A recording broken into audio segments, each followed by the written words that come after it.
അത്തഹിയാത്തിൽ ചിലർ വിരൽ ചലിപ്പിച്ചുകൊണ്ടിരിക്കുന്നു, ഇത് ശരിയാണോ? അങ്ങനെ അഭിപ്രായമുണ്ട്.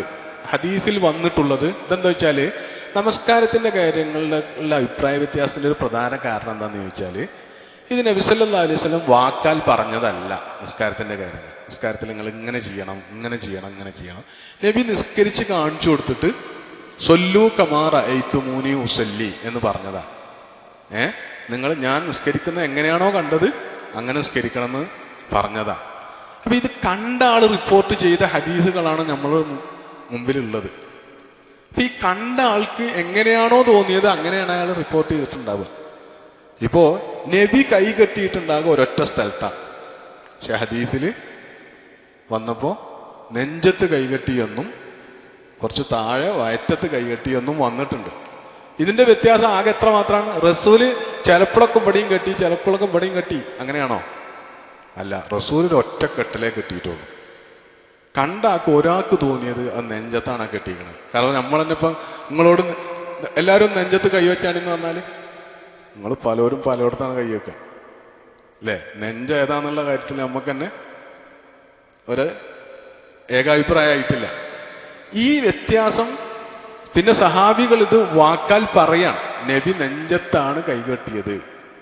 അപ്പൊ മറ്റേ ആൾക്ക് തോന്നി അങ്ങനെ. അപ്പൊ അതേപോലെ തന്നെ സുജൂദുകൾക്കിടയിലൊക്കെ അത്തഹിയാത്തിനൊക്കെ ഇരിക്കുമ്പോൾ നബി കൈ തൊടയിൽ വെച്ചു എന്നാണ് ഹദീസിലുള്ളത്.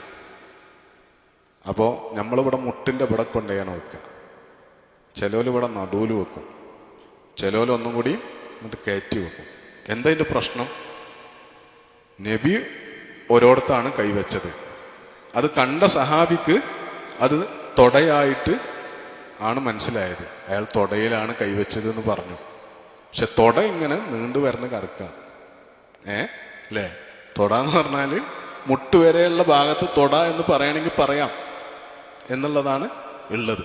അപ്പൊ അതിൻ്റെ പേരിലുള്ള അഭിപ്രായ വ്യത്യാസങ്ങളൊന്നും പ്രശ്നമാക്കേണ്ടതില്ല. പിന്നെ നബി സല്ലല്ലാഹു അലൈഹി വസല്ലം കാന യുഹരിക്കു സബ്ബാബത്തഹു എന്ന് വന്നിട്ടുണ്ട്. അത്തഹിയാത്തിൽ ഷഹാദത്ത് ചെല്ലുന്ന സമയത്ത് വിരൽ അനക്കിയിരുന്നു എന്ന് വന്നിട്ടുണ്ട്. അപ്പൊ ഇതാണ് ഹദീസിലുള്ളത്. അപ്പൊ ഇത് ഷഹാദത്ത് ചൊല്ലിയപ്പോൾ നബി വിരൽ അനക്കി ഇങ്ങനെ ചൂണ്ടിപ്പിടിച്ചു എന്നതിനാണോ ആ പറയുന്നത്? ഇങ്ങനെ ചൂണ്ടിയിട്ട് പിന്നെയും ഇളക്കിക്കൊണ്ടേയിരുന്നു എന്നാണോ ഈ പറയുന്നത് എന്ന് നമുക്ക് ഇനിയിപ്പോൾ കൺഫേം ചെയ്യാൻ ആ സഹാബി ഇന്നില്ല. നിങ്ങൾ എങ്ങനെ കണ്ടതെന്ന് ചോദിക്കാൻ. അപ്പൊ ഇത് പിൽക്കാലത്ത് നമ്മൾ ഈ ഹദീസ് വായിക്കുമ്പോൾ ഓരോരുത്തർക്കും അങ്ങനെയായിരിക്കും ചെയ്തിട്ടുണ്ടാവുക എന്ന് തോന്നുകയാണ്. അല്ലെങ്കിൽ അതിന് അനുബന്ധ തെളിവുകൾ വെച്ചിട്ട് പിന്നെ കൺഫേം ചെയ്യലാണ് ഇതാണ് അതിൻ്റെ ശരിയായ രീതി. നമ്മൾ ഹദീസുകൾ അവലംബിച്ച് അങ്ങനെ വല്ലാതെ പിന്നാലെ കൂടുന്ന ഒരു കർമ്മശാസ്ത്ര രീതി തുടങ്ങിയത് പുതിയ കാലത്താണ്. എന്ന് പറഞ്ഞാൽ ഇപ്പം നമുക്ക് കേട്ട് പരിചയമുള്ള ഫിഖ്ഹ് മദ്ഹബുകൾക്ക് പുറത്ത് ഇപ്പം ലോകത്ത് അഹ്ലുൽ ഹദീസുകളെ വെച്ച് പിന്നെ ഫിഖ്ഹ് രൂപപ്പെടുത്തുന്ന ഒരു രീതി പിൽക്കാലത്ത്. അതിന് കുറ്റം പറയാനൊന്നും പറ്റൂല. ഏറ്റവും ശരിയായ രീതി സ്വീകരിക്കുക എന്നുള്ള അർത്ഥത്തിലാണ് ഉള്ളത്.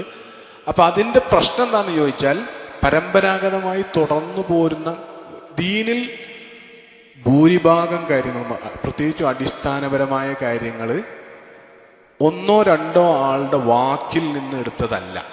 മറിച്ച് എന്താണ്?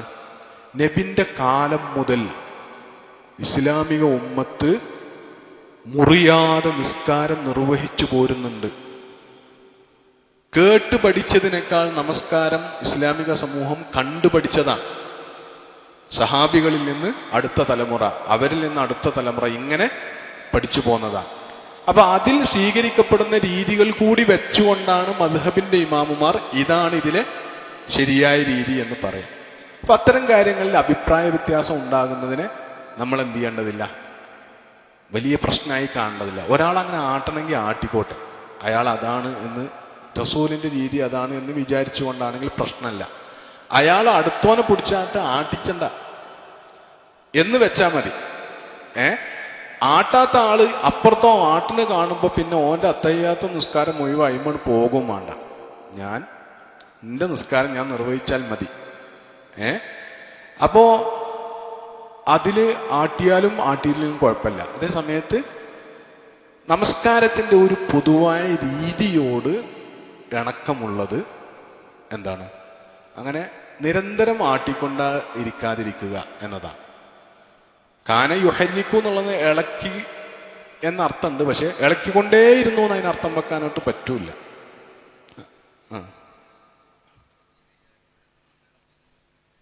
അതെ അതെ, അത് പലരും പല രീതിയിലാണ്. അപ്പൊ ഇത് ഈ ഒരു വാചകം ഹദീസിൽ ഉള്ളത് കൊണ്ടാണ് അങ്ങനെ വന്നത്.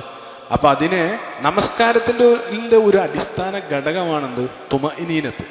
അപ്പൊ അനാവശ്യമായ അനക്കങ്ങൾ പൊതുവെ കുറക്കുക എന്നതാണ് നിസ്കാരത്തിന്റെ ഒരു പൊതുരീതി. അപ്പോ അങ്ങനെ ഒരു ചൂണ്ടൽ ചൂണ്ടിയാൽ അതങ്ങനെ ചൂണ്ടാന്നും പിന്നെ ഷഹാദത്ത് കഴിഞ്ഞിട്ട് വേണമെങ്കിൽ അത് താത്താം. ഈ ഒരു അനക്കത്തിനപ്പുറത്ത് ചിലപ്പോൾ ഈ ഒരു അനക്കമേ കണ്ടിട്ടുണ്ടാവുള്ളൂ. ഇത് വെച്ചിട്ടായിരിക്കും സഹാബി എന്ത് ചെയ്തിട്ടുണ്ടാവുക? കാന യുഹരിക്കു സബ്ബാബത്തഹു എന്ന് റിപ്പോർട്ട് ചെയ്തിട്ടുണ്ടാവും. അപ്പം അത് അങ്ങനെ മനസ്സിലാക്കിയാൽ മതി. പിന്നെ നമസ്കാരത്തിൻ്റെ ഒരു അടക്കത്തിന് ഇണങ്ങുന്ന രീതിയിൽ നിലപാട് സ്വീകരിക്കുന്നതാണ് അതിൽ കുറച്ചുകൂടി നല്ലത്.